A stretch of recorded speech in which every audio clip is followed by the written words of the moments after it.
Yo, shalom, shalom. Hello, Yahweh Hashem.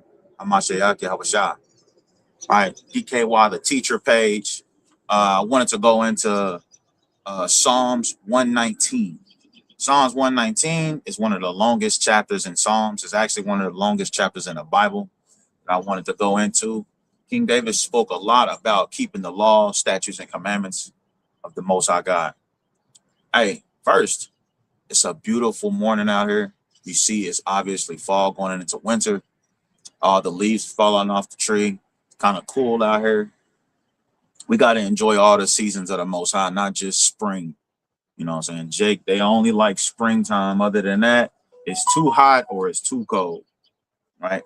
But we got to enjoy all the elements of the Most High. He created it for us to enjoy them, right? And it actually looks good, man. You know, fall, it has its beauty to it too, right? But going into the Hebrew character, when you reading Psalms 119 and you reading down, you will see Hebrew characters like ALEPH, Beth.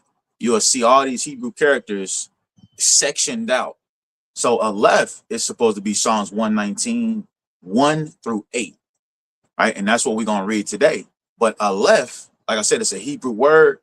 It goes back to, it represents an ox head. It's supposed to represent an ox head, and the ox head goes into strength, leadership, chief, first, one, right? The symbol of it is supposed to be strength, authority, and submission. And that's what I titled the lesson, strength, authority, and submission, right? And we got to walk in that when we come in to serve the Most High God. So let's get straight into it. When you read Psalms 119 and verse 1, and of course, I'm going to read it in the NLT so that we can get a better understanding. So it won't be no words we can, misspell. We won't have no problems with understanding anything. All right, we're not just KJV only. We read all translations and do comparative text. So ALEPH, Psalms 119 and 1. Joyful are people of integrity who follow the instructions of the Lord. Joyful are people of integrity that follow the instructions of the Most High God. Those are the most happiest people I ever seen in my life, and puts a spirit of joy inside of me, the people that I'm around, because of how joyful they are, because they know the Most High. They know his laws, statutes, commandments. They know what he wants them to do. They know what he don't want them to do, right? And we take joy in it. I want to say take pride in it, but pride is hated before God and man. So take joy in it, man. Everything is okay. The Most High God. We're supposed to be walking in the law, statutes, commandments, and enjoying, the creation that the Most High created.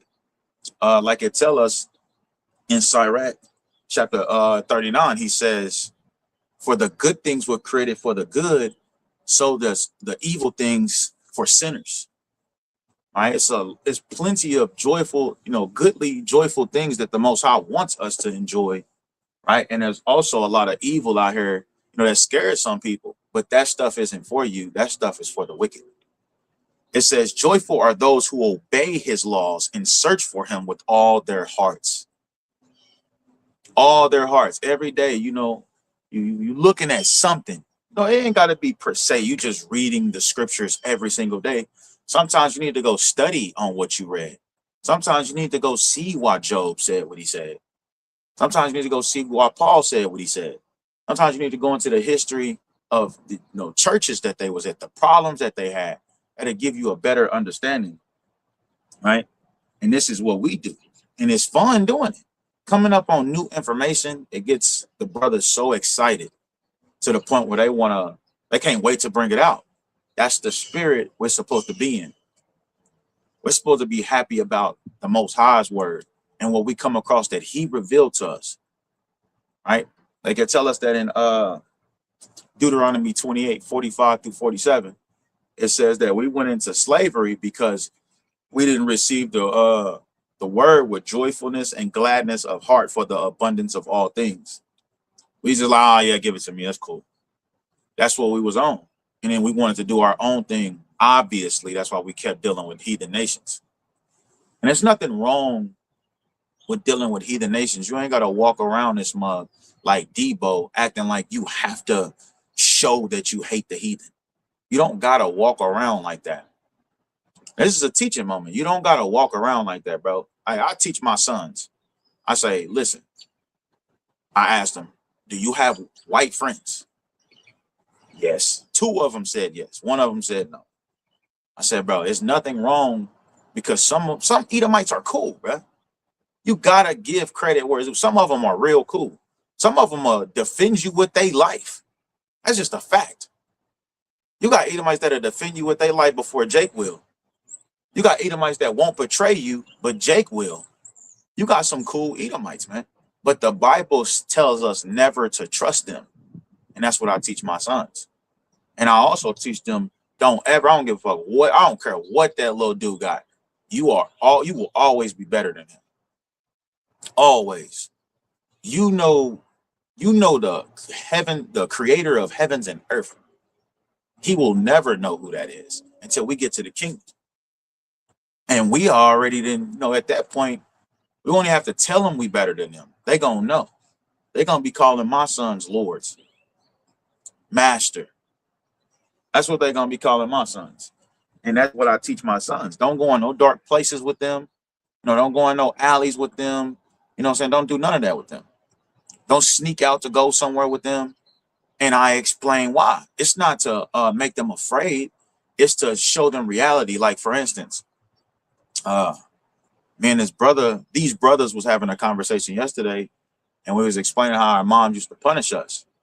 And not only punish us, but our mama would tell us the truth. Like, if your mama had to go to work and you had to stay home, but you was too young. We know how Esau and DHS is, or CPS, or whatever. We know how they are. They're waiting to clip your whole family and destroy it. All because, and they know the mama gotta work. They know kids get out earlier. They know all this shit. But this is them setting up traps for you and nets. They know this. But we was going into how our moms would explain to us not to try to, discourage us or hurt our feelings. She was telling us simply the truth. Baby, I gotta go to work. If you open this door, or if you go outside and somebody sees you and some people pull up, they're going to take you and they're going to take mommy to jail. Or they might just take you away, and it won't be so easy for you to come back. You will be around people you do not want to be. You will most likely be crying. You're going to be around some kids that has no manners, that has no respect for your things or for themselves. Our parents would explain things like that to us because it's the truth. That's what would happen. A lot of parents walk around telling their children lies, man. Starting with holidays, and then things like that. Like, why not tell a child the truth like that so he can understand? You need to understand at a young age. And that's what I do with my children. I teach them the truth. When they ask a question, are you ready for this answer? If they say, yeah, teach them the truth. Some things, of course, some things like, hey, you ain't ready for that. But you should know what your children are ready for due to their age. You should know. But that's what this is all about, teaching our children the truth, because we're in the truth. Right? So keep going. It says, verse 2 again, joyful are those who obey his laws and search for him with all their heart. Obey the laws and you keep on searching. A lot of people, they get complacent. They get stagnant because they think they know enough. They think they got it all. They think they defeated everybody. They think they didn't explain the whole doctrine already, to the point where they won't even go back and explain how Satan works. They won't go back and explain how the flesh and the spirit works. They won't go back and break down Yahweh's parables anymore because they think they've done it already. When there's different layers to it, man. That's what I want to see. But we're supposed to be constantly going back and reading these things, peeling off layers and layers and layers of this thing, of this Bible. It says, they do not compromise with evil, and they walk only in his paths. See that? That is a beautiful verse right there. They do not compromise with evil. You don't compromise with evil. You hold fast your integrity, man, your fortitude. You're not behind closed doors. If she say she got a husband, bro, that's just what it is. If she say it's complicated, that's just what it is, man. There's so many other women out here that we can deal with that won't tell you that. They'd be like, no, I'm not dealing with anybody. And that's the truth. Now, one thing is for sure, one thing I've been, you know, coming to the understanding of being in the truth as long as I have been, bro, you can't do nothing about a woman that tell you she don't have a man and she does. There's nothing. What can you do but see red flags? That's all you can do is see red flags. Now, if you ignore red flags, then it's different. You ignoring all these one or two red flags, maybe you just didn't see them. But the Lord is not about to allow. If you sincere in this truth, the Lord gonna reveal it to you because He love you. You understand the truth. You search with Him. You search for Him with all your heart. You don't compromise with evil. Compromise with evil is like simply like, you know, your family want to take you out on a reunion, a family reunion, right? And you decide you want to go. You and the truth, none of your family is, and they trying to get you to eat some pork. They trying to get you to eat some pork, or they trying to get you to celebrate a holiday. It's either you gonna compromise with that because that's your family and you love them, or you not gonna compromise because you love the Most High most importantly. That's a decision you and only you gonna have to make. When the Most High told us in Deuteronomy 11:28, I set before you this day life and death, evil and good. Choose you this day who you gonna serve. That's what we all have to do. We all have the opportunity to choose. I believe the Most High put all this evil here just so He, you know, obviously, you know, so He could test us. This is necessary evil we looking at. Necessary to punish and to test. Most High don't just get a kick out of just kill him too, make her cry, You ain't got to do that. The Most High said He want us all to repent. The nation of Israel, of course. He want the nation of Israel to repent. That's why He's so patient with us. It's not that He like to see us suffer. So it says they do not compromise with evil and they walk only in His paths. That's why you got to know the book. The Torah is the foundation. The Proverbs and the Sirach, Wisdom of Solomon, Ecclesiastes, and the Gospels, this helps shape your thoughts in the Torah. Because the Torah isn't just clear every day, all day. Sometimes you be like, dang, I wonder what this meant. Or to be certain things that's not in there. And you can find in the Proverbs and the Sirach. You know, it'll give you a hint around it. Like it'll tell you in Proverbs, no, Sirach, chapter 12, I believe. It says, give to the godly, but help not a sinner. In the Torah, it tells you to help your brother regardless. But in the Sirach, it gives you situational moments. It's not like they're going against each other. It's just situational moments, man. If this nigga a gangbanger and you heard pop, pop, pop, and this nigga is running down the street and he run up to you like, bro, can you hide me? What you gonna do? You gonna help your brother, nigga? That's what you gonna use? Nah. I'm like, nah, bro, get the hell out of here, bro. Get up out of here, nigga. That's what we gonna say. So it's situational. So it keep going. It says, verse 4, you have charged us to keep your commandments carefully.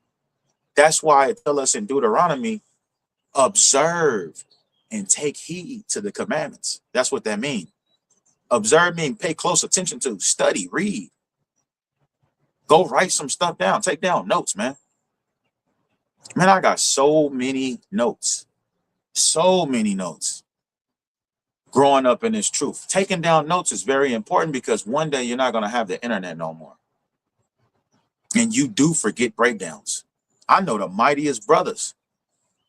Some of the mightiest brothers in this camp, we all forget breakdowns. Sometimes we got to go back and restudy it. Like I remember one time I was at camp and I was dealing with Cornelius, being an Israelite, and man, I just didn't have it that day. In my mind, I knew, but the scriptures and all that is because I've been too busy studying something else, growing in something else. That don't mean you falling off the truth and none of that. You a man, you a human being, man. Come on, give yourself a break. It says, verse 5, oh, that my actions would consistently reflect your decrees. Man, that's a beautiful verse right there. Our actions each and every day supposed to be reflecting his righteous decrees. Straight up. When we walk, people supposed to say good things about us. Right? Like me, Malachi, Mahar, when we be at work, man, them people love us at that warehouse, man. Our people. You know, the heathen cool too. But they know we're not dumb. They not about to come to us with just some dumbass stuff, man. They not. They actually come to us about the Bible. They come holler at us about the Bible. And that's a beautiful thing. I love to be a part of that. Help them get closer to the Most High God, man. It's actually a brother from Ghana. I believe, no, he's from Nigeria, from the Yoruba tribe. And I'm supposed to be having a meeting with him today, later on tonight, to teach him who he is. That's beautiful, man. You being a doorman of the Most High God's house. I'd rather be a doorman in the Most High God's tents than to enjoy the delicate affairs with the wicked. Roughly paraphrasing. I am really roughly paraphrasing that. But I'd rather be a doorman in the tent of the Lord than to be out here enjoying life with all these people we see on Instagram and TikTok and Facebook. Man, they having a good ass time on Instagram. They got the jet skis. They got these big ass boats. They got the women of their desire. They got the money. They can go, when they done playing in the water, jumping off boats and jet skis, they can go get something to eat. You know what I'm saying? They indulge in, you know, and they do whatever they want. No problem. They can act the ass and get off of it. You know, they can speed. They can buy a Corvette and just be speeding all through traffic, running through red lights. And if the Lord don't take them out, the police would just pull them over, take them to jail. They'll bond out immediately. They'll bond out immediately and have a lawyer take care of everything. That's the lifestyle that everybody is dreaming to live. Nobody wants to live according to the decrees of the Most High. The Most High chooses us to follow him. So it's a privilege. It's a privilege to be a part of this army, to be a part of this walk of life. It tells you in the Wisdom of Solomon, it says that the multitude of the wise is the welfare of the world. We're balancing out the world to the point where we have heathens. I just posted a video, a short on the page where a heathen woman, every now and again, you got these heathens coming by saying, hey, so look, they're the real Israelites and there ain't nothing we can do. She's saying shalom. She's saying all praises to the Most High. That's the terms we use. They are afraid of what we're bringing out because they know it's the truth. You're a part of something special, man. You're a part of strength. You're part of, what did I say?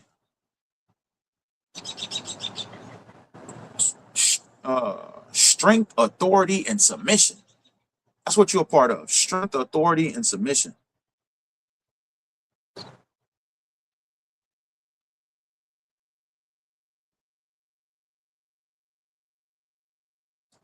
So it says about the big picture of Psalms 119. It says, God's word begins with reverence. The path begins with obedience. Wisdom starts with submission.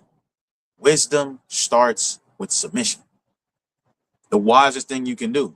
The fear of the Lord is to obey the Most High God's commandments. Wisdom is the performance of the law. Man, it all goes perfectly together. We was talking about that last night in reading class. How it goes perfectly together. We was putting Isaiah 24 and we was tying this into Ezekiel 9. And then we was tying it into Revelations chapter 18. And then we was tying it into Daniel. It was really tying these things together. The world has been so lost And so without the power, the strength of the Most High, the energy of the Most High, they gave up. They're like, man, you know what? We're going to create our own ways. We're going to create our own righteousness. We're going to create our own understanding of the Most High. And the Most High let them do it. And then the Most High waited a little while and was like, okay, now. And he was like, I want you, I want you, I want you, I want you, I want you, I want you, I want you. And now you got these brothers faithfully out there on the highways and byways, reflecting the decrees of the Most High God's, their actions are reflecting the decrees of the Most High. Salakia. That's what it says. It says, oh, verse 5, oh, that my actions would consistently reflect your decrees. Consistently reflect the decrees of the Most High God. That's what we want to be on. That's a beautiful pattern to be on. You have joy, man, because you know, I know what it takes to make it to the kingdom. I know what makes Yahweh angry, and I know what makes him happy. You know what makes the God of heaven and earth happy, and you know what makes him mad. The world doesn't. You would tell somebody, you'd be like, hey, bro, you can't do that. You cannot do this according to you. Or show them to, they're like, oh, man, I don't think God gonna get mad at me for that. I don't think God gonna get mad at me for shaving my beard off, bro. And it tells you, Yahweh Shah told us in Revelations 22:11, he that is unjust, let him be unjust still. He that is filthy, let him be filthy still. If you just keep warning people and they don't get it, bro, you got to let them be who they be. You got to. It ain't nothing you can do. You can't force them. Paul said after 2 or 3 admonitions, you're supposed to reject them after that. All right, cool. You don't want to listen to the Bible? Cool. We can't pick and choose what we want to listen to. We already can't follow all the commandments. But the least ones we can follow. Fringes you can follow. Not cutting off your beard, dude, you can follow. Keeping the Sabbath holy, you can follow that. There is so many jobs out here that don't work on Saturday. That's just not how they run their business.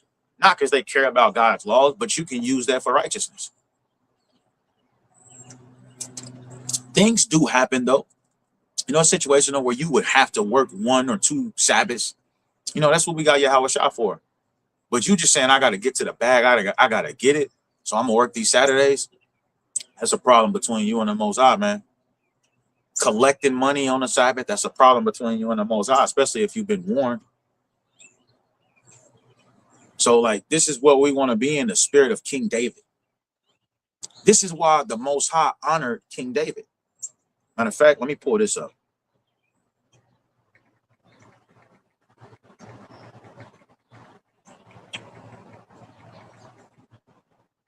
The Most High honored King David like a mug. Like, I know some people wish they was King David. Because he honored him because of the love that King David had for the Most High. These psalms that he's writing, even his remorse, his repentance, we use today. Take not thy Holy Spirit from me. King David is acknowledging, this is your spirit you gave to me to be like this. Please don't take it away from me. I understand I messed up. I understand I made a mistake. You don't hear about no other mistakes King David made after he did what Uriah the Hittite and Bathsheba. King David got punished for that. Evil was in his house. With Amnon, Adonijah, you know, and the rest of his children. Absalom. It was just chaos in his house. And sometimes, you know, that's what goes on with us. And we got to acknowledge that for what it is. I was doing a lesson yesterday about it. Like, everything ain't chastisement, bro. Some of that shit is punishment. And you got to accept it for what it is. But a lot of people, they don't want to do that. They don't want to think like that. Well, okay, then. Don't think like that. Maybe it might work out for you. In your mind, I'm talking about for you to keep going. But the truth is, some of that shit is punishment, bro.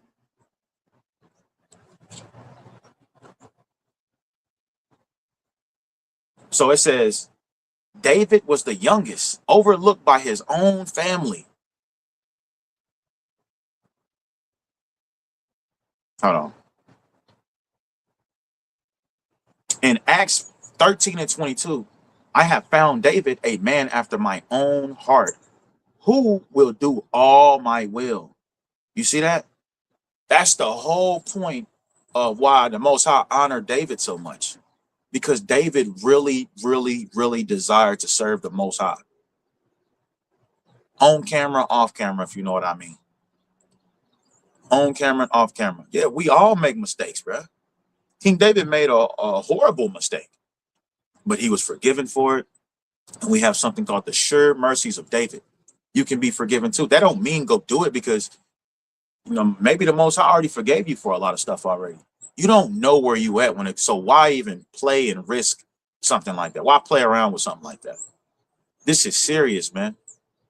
Like Moses at Meribah. Moses did one thing wrong. 40 years of leading these people in the wilderness. He did one thing wrong, and the Most High was like, you know what? You're not going. Miriam didn't go. Aaron didn't go. Moses didn't go. You're no different. You can get left behind too. We can get left behind. We're going to all be in sin when the Lord returns. We understand that. But it's the pattern of sins, how deep they are. What are you doing? Like, why? All of these things are going to be brought into question. And the angels, they know how to judge things way far more greater than we do, because they actually know your heart, your intents. So an angel will be like, he planned it. He planned this shit like 2 months ago. He was just trying to find the right situation to do it in. We don't have that kind of information to judge people. The angels do them. They know your thoughts. They know what you're thinking. The Most High gave them the authority, the power to know what you're thinking. I don't believe demons know what you're thinking. I believe demons can only try to persuade you to do something. I think they can look at, what I've been meditating on, honestly. I think they can, I think they check body language and facial expressions to see if it's working. And then they try harder and harder and harder. It might be a thought, what I'm saying? Like, punch this nigga, run this person over. And if the angels, the demons, they checking, the bad spirits, they checking your body language and they checking your facial expression to see if you giving into it. And if they see you kind of giving into it, you biting your lip, you know what I'm saying? Or you didn't, you know what I'm saying? Your eyes got bigger or whatever, they're going to try harder and harder. And some people fall, they agree to those spirits. We all going to have evil spirits, dude. The point is to not agree with them. That's the point. Don't agree with those spirits. So going back to Psalms 119 and verse 5. Oh, that my actions would consistently reflect your decrees. Then I will not be ashamed when I compare my life with your commandments. And this is the part I was like, okay, I can't wait to bring this out, because this is how it is when we out there on the highways and byways. This is how it is when we talking to family, friends, peers, people at work. When they see that you're keeping your life reflects the law, statutes, and commandments, they see you don't eat pork. They see you got a beard. They see you got fringes on. They start seeing it. Oh, they see it. They're like, damn, what is this dude on? He must be because we know now he must be a Hebrew Israelite. They ask, you'll say, yeah. They won't say nothing else. They're afraid of you. Why are they afraid of you? Because they know what's in this book that they shouldn't be doing. So they're afraid to even do things in front of you. They don't, what I'm saying? You'll be cool with a coworker, but on break, he not asking you to go on break with him. Why? Because he about to go smoke a cigarette. And he know you're going to be like, hey, bro, why do you smoke that? He like, shit, man, from stress and anxiety. That's all I hear. Hearing toes all go home. That's all I hear. Stress and anxiety. It helps gets me through stress. It helps gets me through anxiety. And I always ask them the same question. Give me one health benefit that a cigarette has.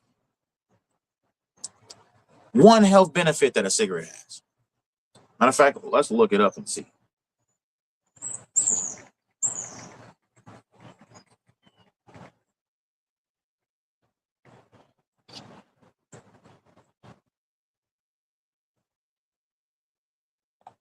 What's one health benefit that a cigarette has? It's pretty well established that smoking cigarettes has significant health risks, but one aspect that people sometimes mention is that nicotine can have a mild cognitive boost. For example, it can temporarily improve alertness, concentration, and even memory. That said, the negative health effects far outweigh any potential short-term benefits. It's definitely not recommended for health. See that? They telling you. They said, and then you see what she get. There's nothing scientifically that can help you. She goes on to say, for example, no, she says, but one aspect that people sometimes mention is that nicotine can have a mild cognitive boost. For example, it can temporarily improve alertness, concentration, and even memory. That's bullshit.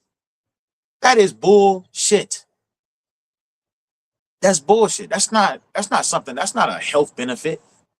How is that a health benefit? But here it is. You even got the internet saying this, that people sometimes say this, but she couldn't give anything. She said, that said, the negative health effects far outweigh any potential short-term benefits. It's definitely not recommended for health. And you know what they say after that? You know what I mean? We all gonna die one day. The same pattern every single time, man. So when they see us, at work, you pull up at, probably your mama house and your cousins is over there, or, any kind of place like that. You might be in public and you see somebody, or whatever the case is, people stay away from you. They stay away from you because they understand that you have the information in that book that's it's gonna convict them. They're gonna feel convicted. So a lot of people, they establish their own righteousness with God, and that's to their own destruction. The same way they do with Paul's writings, to their own destruction, man. Straight up. So I'm gonna read it again. Then I will not be ashamed when I compare my life with your commandments.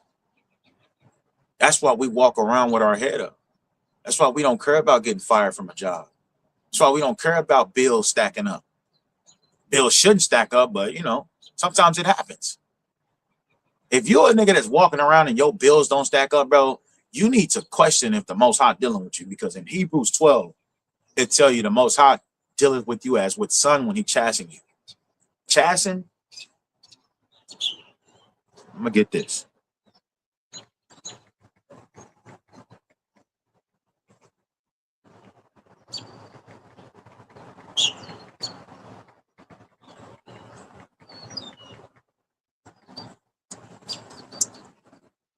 So chasten,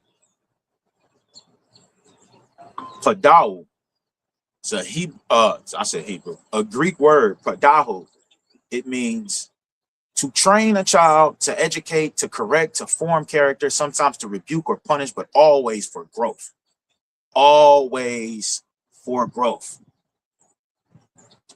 My son, Hebrews 12:5. My son, do not despise the chastening of the Lord, for whom the Lord loveth, he chastened. That's why Esau don't know the ways of the Lord. That's why Esau is so evil, because he's never been chastened for his sins. He's never understood the judgment of the Most High. We have time and time again, captivity after captivity, man, famine after famine, pestilence after pestilence. Since he made a covenant with us, man.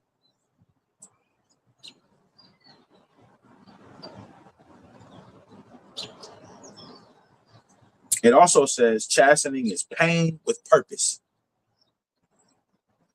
It says correction when we drift, training to align us with God's holiness. And that's all it is. That's all chastening is. The Most High trying to get you to understand his ways. I said this in my lesson also.